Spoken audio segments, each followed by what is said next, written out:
হারুক বা জিতুক সমর্থন ঠিকই দিয়ে যেতে চান প্রবাসী বাংলাদেশিরা। তবে আক্ষেপ আছে টপ অর্ডারের টানা ব্যর্থতা নিয়ে। অ্যান্টিগায় বাংলাদেশি সমর্থকদের কথা শুনেছেন। আমি মনে করি সাকিব আল হাসান বরকট করা উচিত, লিটন দাসকে দল থেকে বরকট করা উচিত। শান্ত, সে তো কোনো ক্যাপ্টেনশিপের কোনো অভিজ্ঞতাই নেই। এখন এটার জন্য সম্পূর্ণ দায় হলো একমাত্র কোচ। ওকে ছাড়াই করা উচিত। সে কোনো কোচ না, কোচের মাথাও না। প্রতি মাসে 40 লক্ষ টাকা বেতন দিয়া টাকা কি ঘাবায় না গাছে ধরে, কোনটা? ওরকম কোচ আমাদের দরকার নাই। বাংলাদেশ বিশ্বকাপ নিবে, এটা আমাদের অন্তত তারা 100 বছরও পারবে না, 100 বছর। এটা আমাদের জন্য লজ্জা। সাকিব আল হাসানকে প্রতিদিন ম্যাচ থেকে আপনি ডাব্বা মেরে যাবেন? তাহলে লিটন কুমার দাস উনি 25 বলে মাত্র 16 রান। উনি কি ওয়ানডে খেলতে গেছেন না টেস্ট খেলতে গেছেন না টোয়েন্টি খেলতে গেছেন? ওনার মাথায় কাজ করে না। এটা কোনো খেলোয়াড় হলো? এটা তো পাড়ার গ্রামের ছেলেদের মতো খেলা। আফসোসটা লিটনের নয়, বরং তাকে মোনালিসা বলে ডাকা ইয়ান বিশাপের। বিশ্ব চ্যাম্পিয়ন অস্ট্রেলিয়ার বিপক্ষে নয়, বরং টেস্ট ম্যাচে খেলে তাদের হয়ে খেলেছেন লিটন কুমার দাস। লিটনের ধুঁকতে থাকা ইনিংস ভুগিয়েছে বাংলাদেশকে। সোশ্যাল মিডিয়ায় আবারও ট্রলের শিকার এলকেডি। লিটন কি এখনো দলের অটো চয়েস, নাকি ব্যাকআপ নেই বলেই যত সুযোগ পাওয়া? অস্ট্রেলিয়ার বিপক্ষে সুপার 8-এর প্রথম ম্যাচই ব্যাটিং পায় বাংলাদেশ। 0 রানে তানজিদ তামিমকে হারালে লিটনকে নিয়ে জুটি গড়তে শুরু করেন ক্যাপ্টেন নাজমুল হোসেন শান্ত এক পাশ দিয়ে রান বের করতে থাকলেও রীতিমতো ভয়ে ভয়ে ইনিংস খেলেছেন লিটন। ইনিংসের দ্বিতীয় ওভারে মেইডেন দিয়েছেন লিটন। জশ হেজিলুডের প্রথম ওভারে একটা রানও বের করতে পারেননি তিনি। ডট দিয়েই শুরু করেছে নিজের ক্রিজে টিকে থাকার লড়াই। 8 ওভার শেষে স্কোরবোর্ডে 57 রান। ইতিমধ্যেই 50 রানের একটা জুটি পেয়েছে বাংলাদেশ। ওই মুহূর্তে অ্যাডাম জ্যাম্পাকে চার্জ করতে গিয়ে বোল্ড হয়েছেন লিটন। জ্যাম্পার সেই লেন্থের বলে সুইপ করতে গেছেন লিটন। সেটা আদৌ কি সুইপের শট ছিল কিনা নিজের হাইলাইটস দেখলে উত্তরটা ঠিকই পাবেন লিটন দাস। ব্যাটাররা সুন্দর শটে রান করলে বলা হয় চোখের শান্তি। লিটনের এদিনের ইনিংস যেন চোখের অশান্তি। 25 বল খেলে করেছেন 16 রান। স্ট্রাইক রেট পুরোটাই টেস্ট ম্যাজাজের। 64 স্ট্রাইক রেটে অস্ট্রেলিয়ার বিপক্ষে খেলেছেন লিটন। অন্যদিকে পেসার তাসকিন আহমেদ খেলেছেন 7 বলে 13 রানের ইনিংস। স্ট্রাইক রেটটা 185।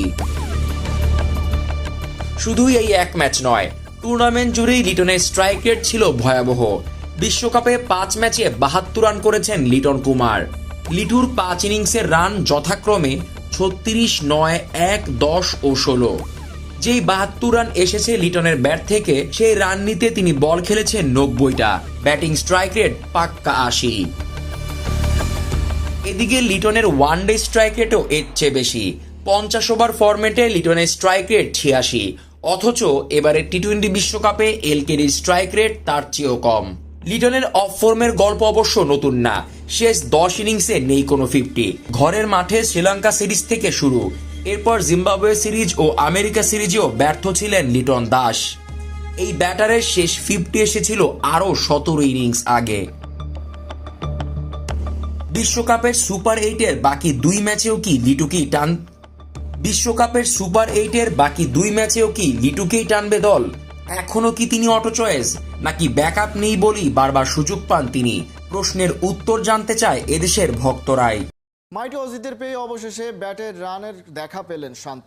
ওর 36 বলে 41 রানের ইনিংসে ভর করে 140 রানের পুঁজি পায় বাংলা। এলবিডব্লিউ হবার আগে জাম্পা কামিন্সকে বেশ ভালোভাবে সামলালেন। অধিনায়কের রানে ফেরা কিছুটা হলেও পরের 2 ম্যাচের জন্য স্বস্তির। বিস্তারিত মেহেদী নাইমের রিপোর্টে। সোশ্যাল মিডিয়ায় ভাইরাল টপিক, কে আমার বাবা? বিশ্বকাপে টাইগার ভক্তদের মোস্ট ফ্রিকোয়েন্টলি আস্কড কোশ্চেন, শান্ত কবে রান পাবা? ক্যাপ্টেন কোটায় খেলেন নাকি? হারিকেন জ্বালিয়েও সেই আরাধ্য রান খুঁজে পাচ্ছেন না বাংলার ক্যাপ্টেন অব দ্য শিপ।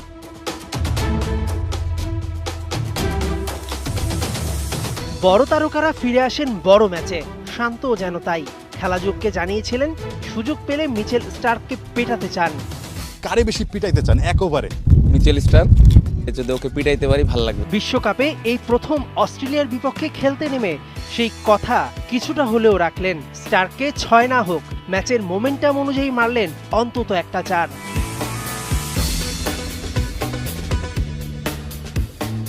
একদিকে কোপায় চলছে আর্জেন্টিনা ম্যাচ, অন্যদিকে সুপার 8-এ অস্ট্রেলিয়ার প্রতিপক্ষ বাংলা। ছুটির দিনের ভোরে জাগ্রত জনতা। 2 ম্যাচেই চোখ খেলা পাগল মানুষকে স্বস্তি এনে দিলেন দীর্ঘদিন রান না পাওয়া নাজমুল হাসান শান্ত।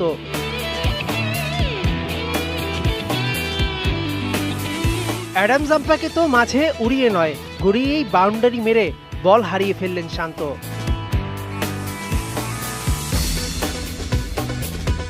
বলের মেরিট বুঝে কোনো তাড়াহুড়া না করে মাইটি অজিদের বিপক্ষে খেললেন 36 বলে 41 রানের ইনিংস। ম্যাচের পরিস্থিতি বিবেচনায় সেটাকে ক্যাপ্টেন্স নক বলাই যায়।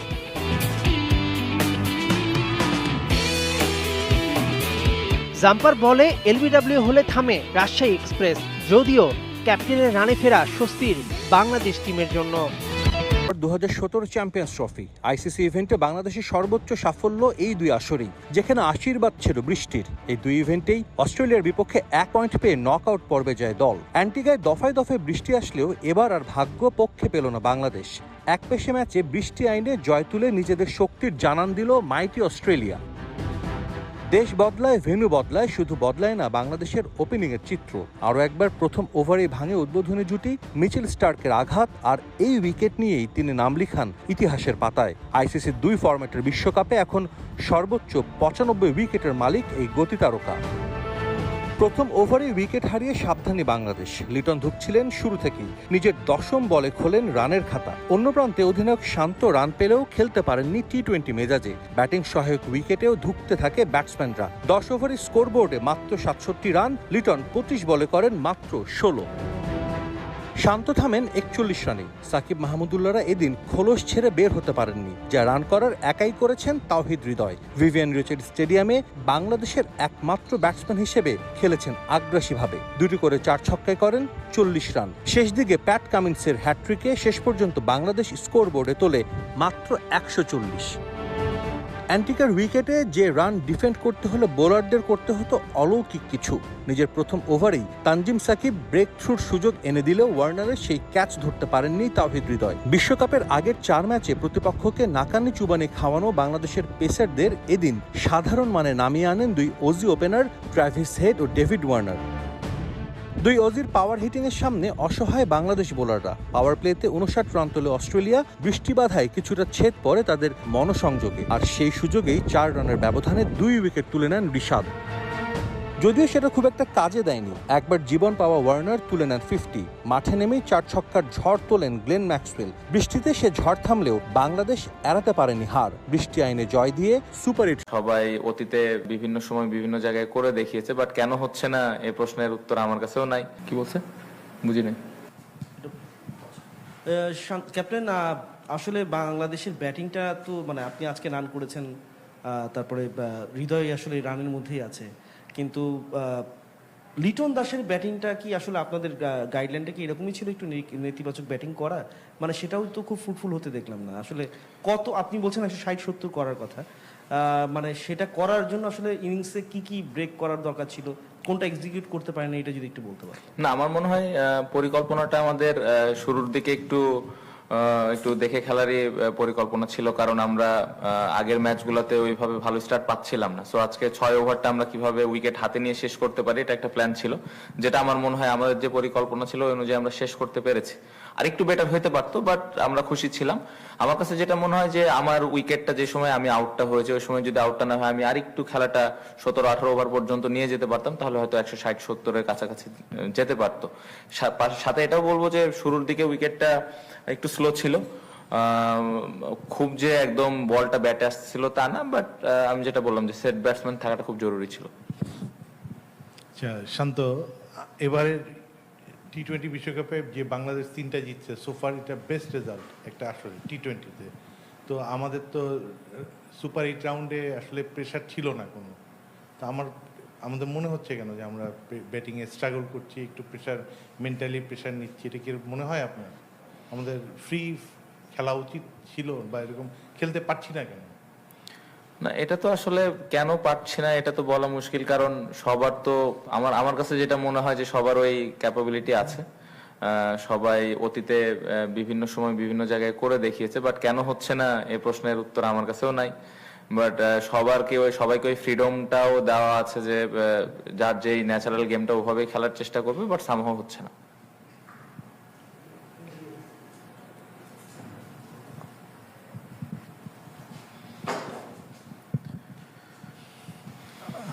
ক্যাপ্টেন, কোচ এই ম্যাচের আগে বলছিলেন যে সুপার 8-এ আপনারা মানে যাই করবেন মানে সেটা হবে বোনাস। মানে এটা আপনাদেরকে প্রেশার ফ্রি বা প্রত্যাশার চাপটা মুক্ত রাখার একটা সুযোগ। এটাকে ভাইয়া যে প্রশ্নটা করছিল, যেটা ফ্রিডম নিয়ে খেলার একটা খুব বেস্ট চান্স, মানে এই চান্সটা একটা মিস হয়ে গেল। সামনে ইন্ডিয়ার ম্যাচ, আরও কঠিন প্রতিপক্ষ। তো নেক্সট 2টা ম্যাচ, আর বিশেষ করে ইন্ডিয়া ম্যাচ, এটা আপনারা মানে আপনাদের এটা কি হবে আর কি, সেখান থেকে কি পাওয়ার থাকবে? না, অবশ্যই 2টা ম্যাচ অবশ্যই আমাদের ইম্পর্টেন্ট। 2টা ম্যাচ থেকে পাওয়ার অনেক কিছু আছে, কারণ 2টা ম্যাচ যদি আমরা জিততে পারি অবশ্যই আমরা আরো ভালো অবস্থানে যেতে পারবো। প্রত্যেকটা ম্যাচে জেতার জন্য আমরা খেলবো এবং প্রত্যেকটা ম্যাচে জেতার জন্য খেলি। এবং ফ্রিডম নিয়ে খেলার যে কথাটা বললেন, সবার ওই ফ্রিডম নিয়ে খেলার ওই কথাটা বলা আছে, সবাই যেন ফ্রিডম নিয়ে খেলে, বাট ম্যাচে গিয়ে যার যার প্ল্যান অনুযায়ী খেলার চেষ্টা করছে। কেন হচ্ছে না, আমি যেটা একটু আগে বললাম যে আমার পার্সোনালি জানা নেই। বাট এভাবে যদি খেলে অবশ্যই এটা বোলারদের জন্য অনেক ডিফিকাল্ট।